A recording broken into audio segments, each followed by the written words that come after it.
Hi, hello, and welcome to a process-oriented episode of Cartoonist Kayfabe. My name is Jim Rugg. My name's Ed Piscor. So we have both just finished two massive books. We're sitting here with our art in front of us. We post a lot of our art. Look at that stack. We post a lot of art. We share a lot of our process along the way of making these books.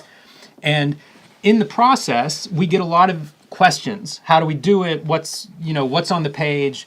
How exactly do you make these comics? And one thing that comes up again and again is that we both use printed templates that we have built ourselves in Photoshop, and then we will print out on the artboards that we're drawing on. And these templates have a lot of different information, from margins to parallel lines, panels sort of pre-measured, all of these things that are designed to make our jobs easier and to make our final art better. When you're drawing a stack of pages like this, shaving even 30 seconds of time out of the process adds up to hours.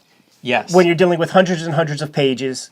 And the template that I made for myself, it saves me about 1 hour per page. For the X-Men project, it's 241 pages, 241 hours. Divide that by 24. That's how many human fucking Earth days I would have been spending rolling things out. That's 6 weeks of labor, a typical 40-hour work week. So these are big time savers. I think they also contribute to the quality of my compositions, and what we're going to do is go through and actually look at our templates, show some examples of pages that we've drawn on top of those templates.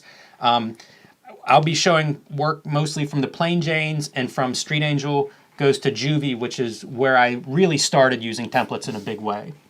I have a couple X-Men things to show off. My main concerns were just because I hand letter, get those damn lettering guides on the page, and have my panel borders set up, man. So we have two drastically different sets of templates. I think probably the biggest addition to my process in the past, say, 5 years really is the addition of using the desktop printer as a tool for my process in terms of helping me speed things up and refine other elements too. Yeah, absolutely. So, Ed, if you're ready, let's put these under the microscope and take a closer look. Boom.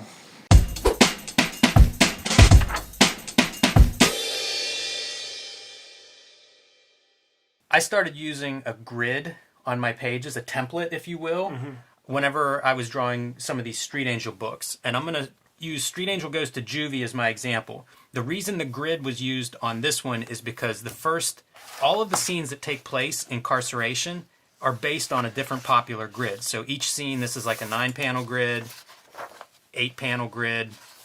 It's very structured. Yeah. The idea being she's in a cell, she's incarcerated, this is prison. It's all, squares and right angles. And one of the things that I was drawing at the time in pencil, I would print out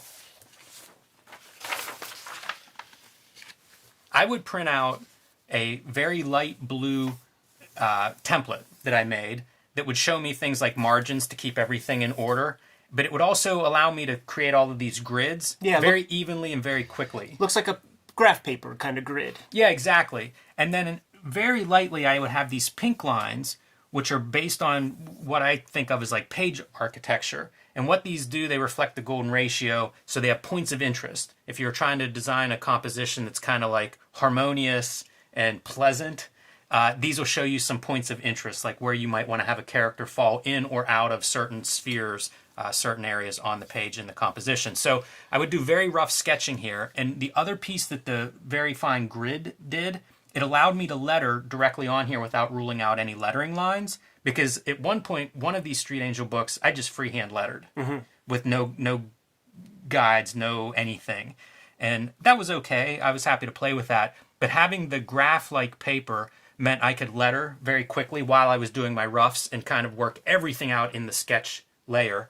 One of the cool things that I like about seeing these red grid lines for the golden ratio thing is I'm imagining in certain panels where there might be a little bit of perspective, and say a line was kind of close, you could just marry that up with these grid lines and it'll keep that integrity of this underlying structure. Yeah, that's a relatively subtle detail, but it is, like you say, if you're close, you just kind of maybe nudge something one way or the other. Like you can see a note here, move left 1 or 2 squares. And that's probably the reason, it's to kind of come inside of this space that's like a point of interest. And so once I would have a sketch layer done that I liked, I would go to my light box and then do a nice clean version, because I was drawing this book in pencil. You can't really erase and really work this too much. This is drawn on typing paper or photocopy paper. And what you're saying is there is no inking. Like, this is the final line that the reader gets to see on the page of comics that they buy. Yeah, absolutely. So it needs to be very clean. I'm going to increase the contrast more so it almost looks like an inked line where it's very dark, but I need it to be clean. I can't have smudges and erase marks and all of that stuff because it will show up. But you see, like, even the lettering, I'm using that under model to provide the basis of this top drawing. Can we see both side by side? I think that would just be pretty fun. Fun for me, at least, because I want to see, like, how you tighten up these satellite characters and all of that. Yeah, I always prefer cartoonists, almost always prefer cartoonists that ink their own work, because so much drawing is done in that final stage. And some of this is, there's a lot of pretty finished drawing in these roughs, but you still see, much more detail applied, as you note, like some of the supporting characters, especially where it's kind of roughed out, and then the final drawing, some of the expressions, I think, a lot of the drawing is done in that final version. So probably because I work that way, I prefer seeing cartoonists that work that way, but that's my thinking. But this was my first use of, like, building a template, and then I would just print this out, and I would start doing my drawings right on here. And whenever I came to a page that Street Angel escaped, my drawings were done with no grid.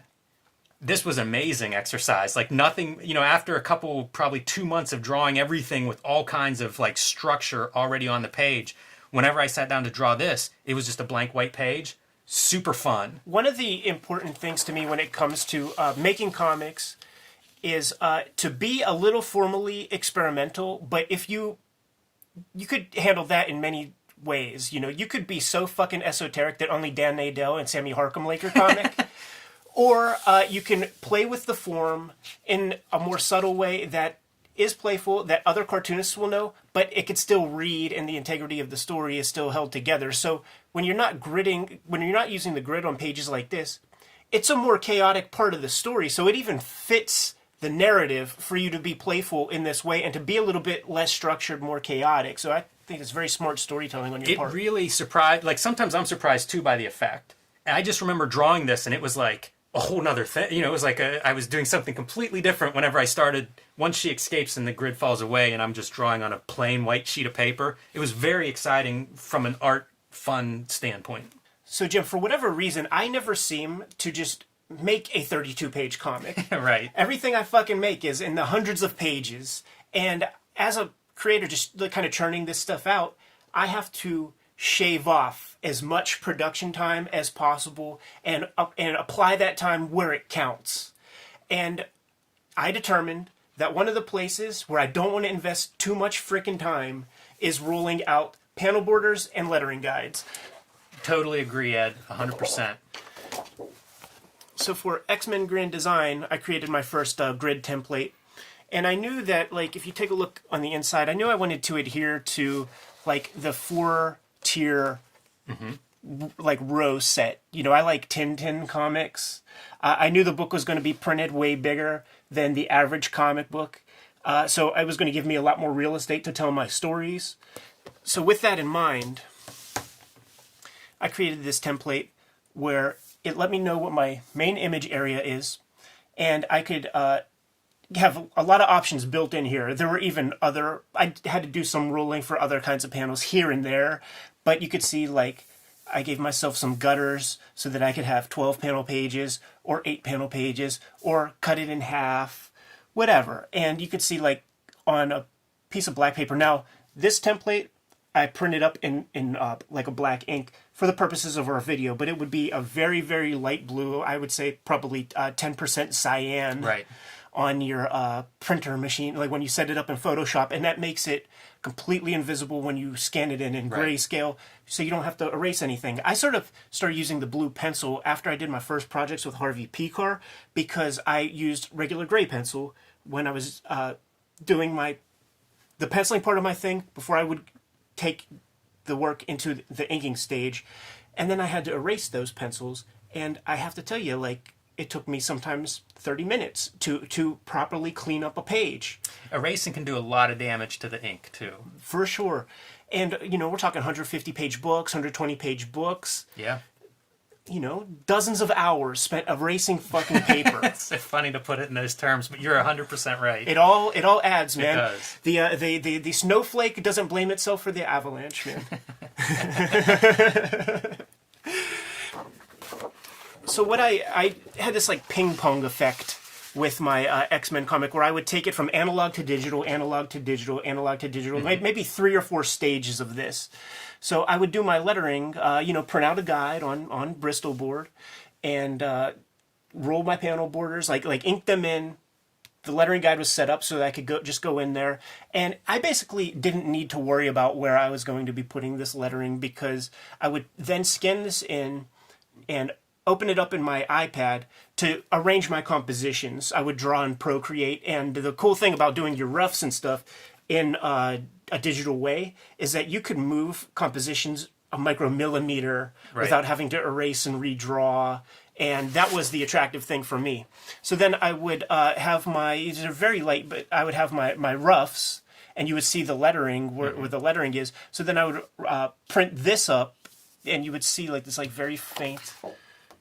Might not show up on the cam so well, but then I would do another round of penciling, like with an actual pencil, ink the thing, and then stitch it all into the final page that the reader gets to see. But it all starts off here, and golden ratio, all that's a little above my pay grade. But the main concern was just to not have to spend an hour a day in my production schedule fucking ruling panel borders and guidelines, and then having to erase them.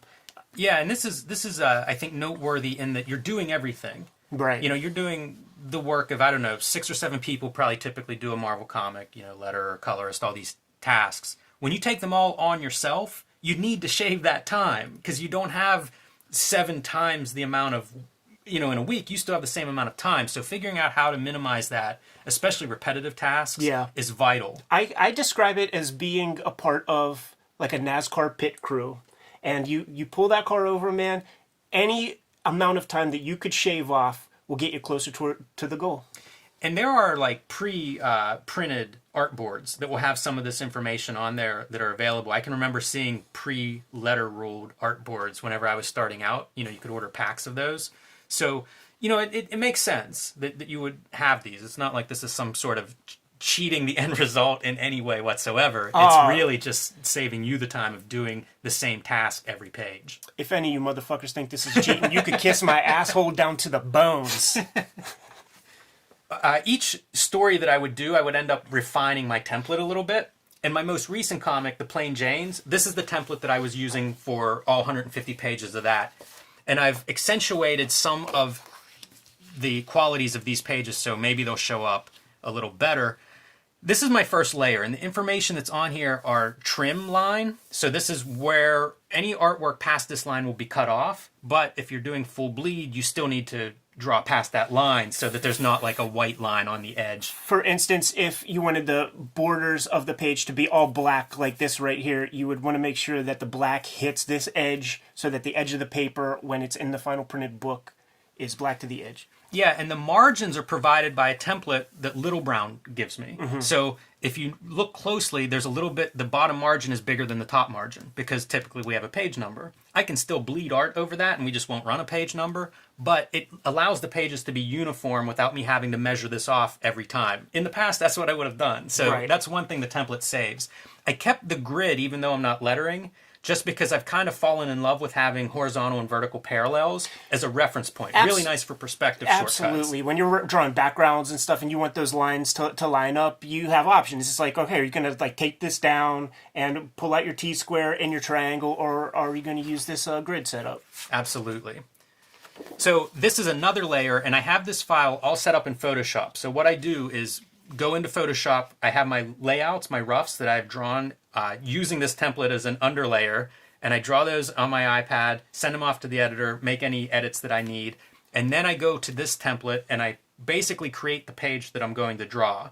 A combination of that layout reference and whatever notes or revisions may have come in. So after the grid layer, I have these pink lines, which are a little bit faint, but these are, again, based on golden ratio, they're kind of showing me points of interest. You know, if I have a group of characters doing something, I'm going to have them inside one of these circles, probably. And would the circle be the point of interest, or will this unit here be like what do you mean by point of interest? I'm curious. So these are just for pleasing compositional purposes, based again on the golden ratio. It's like one would fall here. You know, one would fall here, and a lot of this is based on squares and circles. So at these angles is it important? Yes. Yeah, so I would contain action inside there, for example. And it's not always. You know, this is just sort of if things are close, this gives me a chance to like move that character a little bit this direction, or put these two characters together in this space. This is the kind of storytelling stuff that we would call it icing on the cake. When you're talking Gestalt theory, it's like it's not so important. Like I think it's worth noting to enterprising cartoonists out there, don't bog your mind down with this kind of stuff. We're showing you just some stuff that we're kind of playing around with. Building these templates has been fun for me, so a lot of this is sort of like superfluous. I don't know how important this stuff is.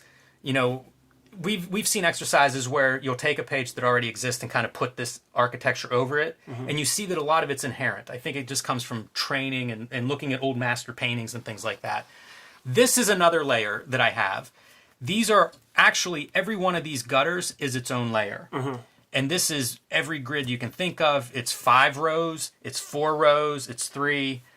You know, I can do 8-panel grids, 6-panel grids, and any variation of those just by turning these on and off. And then I'll trim off the excess. So this is what I end up actually printing out. These are a couple of pages that didn't work for some reason, but I have them as examples. This is what I will run through my inkjet printer, and then I go to work drawing. But it gives you this idea, you know, very uniform gutters and panels, because why not?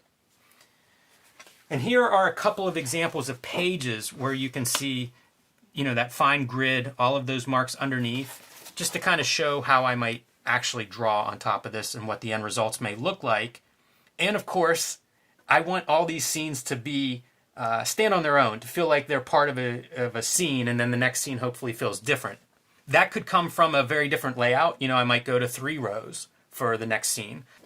I might also shut off the grids. So at one point, this one character, Pain Jane, is putting on kind of a punk show. And for this one, I did away with everything except for the margin lines. That's the only thing that's on there. But there's no grid. There's no actual breakdown for, you know, panel uniformity. If you look, this one's a little bit taller than these. So this is roughly your 6-panel grid structure, except it's just eyeballed and freehanded. That's awesome, man. I might need you to send me the PSD to this for my next comic. I'm happy to do that. I actually share that on my Patreon, so that's not proprietary in any way. It's pretty basic stuff in my view. Just developed organically over the course of the last several books that I've done. It's been a time saver. It's been a drawing aid. Very, very useful. Once I started using my printer as one of the tools, and as you say, going back and forth between pages, printouts, hand drawings, and digital, why not? I'm trying to do the work of several people as well. So any advantages I can get to that best end result, I'm going to take those. That's basically my template. Everybody who's been asking about these templates, that's really the rundown of what I've been using for the last couple of years. As I said, they do kind of ebb and flow depending on the book and what I need information on the page. But that's basically the setup and what I'm using and where I'm coming from. Yeah, I think it would be worthwhile to do more show and tell episodes where we're getting into process stuff. We don't like to leave the Kayfabers empty-handed. This time, there's not really a book to showcase to tell the Kayfabers to go out and seek out. But in the description, we can include a link to the Daily Motion channel for the Naoki Urasawa show called Manben, where we get to see inside of Japanese cartoonist studios where they are. Some of those people have their own grid systems, and they have a far more rigorous schedule than you or I when it comes to deadlines. Sometimes these people churn out something like 80 pages in a month, and you can't do that without, one thing, the help of others, but also you got to shave off a little bit of time in the comic book making process, and you get to see further examples of that there. Like, follow, and subscribe. Leave a comment below. We have a Spreadshop merchandise store. You could support the channel that way. We have a revolving door of stuff that pops up in that shop, and we appreciate your patronage there. And until next time, read more comics.